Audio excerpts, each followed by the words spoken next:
Nik azpimarratu nahiko nuke, hiru ideia, alde batetik, udalen zeregina oso importantea da, kontuan izatea, udalok ere, zeregin handi bat egiten dugula Euskadin, Euskal erakunden arkitekturaren hiru hanketako bat garelako, eta herritarrengandik hurbilen dagoena, Gainera, herriaren aurrebideari ematen diogun, edo egiten diogun ekarpena, ez da makala, kontuan izan behar dugu, gasto publikoaren 20% ia udalek jartzen dutela, Eta bestalde batetik ere, gu prest gaude, gainontzeko erakunde publikoekin elkarlana sustatzera, planetak dituen erronkei erantzun egokiena emateko.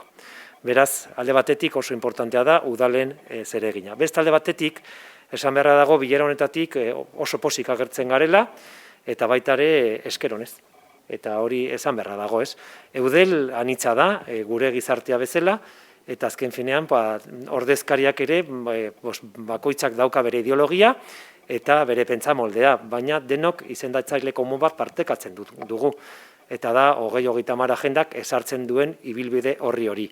Eta gaur ere ikusi dugu Eusko Jaurlaritzak ere estrategia berdina duela eta beraz partekatzen dugula estrategia berdina. Eta horretaz gain ere gaur ikusi dugu nola Jaurlaritzak lagundu nahi digu udalerri lehiakorrago egiteko ekonomi ikuspuntu batetik eta baita ere jasangarriago gizarte eta ingurumenaren ikuspuntuetatik. Eta hori eskertzekoa da.